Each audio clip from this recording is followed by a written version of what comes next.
अस्सलाम वालेकुम। आज इस वीडियो के ज़रिए सूरह अल-इनाम की आयत नंबर 1 से शुरू करेंगे तर्जुमा, क्योंकि बेहतरीन इबादत वही है जिसके मतलब को समझ सकें और उस पर अमल कर सकें। और कुरान आया भी इसलिए था कि इसको पढ़ा जा सके और इसे बताए हुए रास्ते पर हम अमल कर सकें। तो चलते हैं हम जनाब तर्जुमे की तरफ।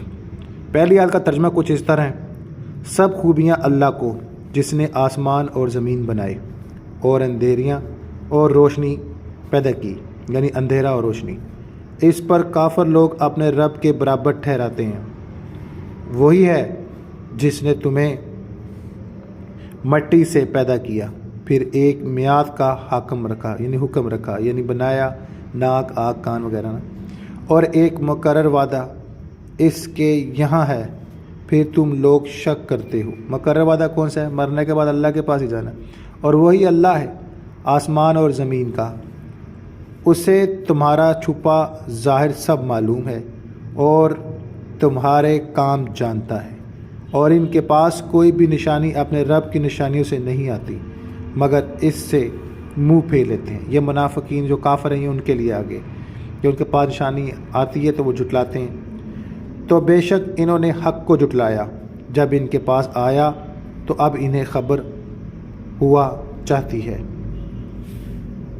जनाब मोहतरम, नेक्स्ट में हम देखेंगे इस चीज़ की जिस पर हंस रहे थे, यानी काफिर लोग, क्या इन्होंने ना देखा कि हमने इनसे पहले कितनी संगतें खपा दी। संगतें यानी काफिरों के गिरोह। इन्हें हमने ज़मीन में वो जमाव दिया जो तुमको ना दिया, यानी वो इनसे ज़्यादा बेहतर थे इनसे पहले वाले, और इन पर मूसलाधार पानी और इनके नीचे यानी पानी भेजा। ये जंग की बात हो रही है, ठीक है, और उनके घोड़े वो जम गए थे पानी की वजह से, और इनके नीचे नहरें बहाईं। तो इन्हें हमने इनके गुनाहों के सबब हलाक कर दिया और इनके बाद और संगत उठाई।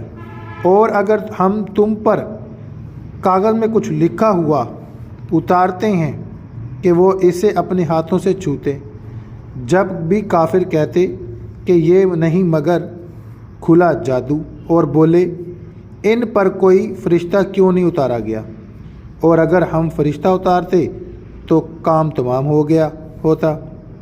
फिर इन्हें मोहलत ना दी जाती, और अगर हम नबी को फ़रिश्ता करते जब भी इसे मर्द ही बनाते, जब भी बनाते मर्द बनाते।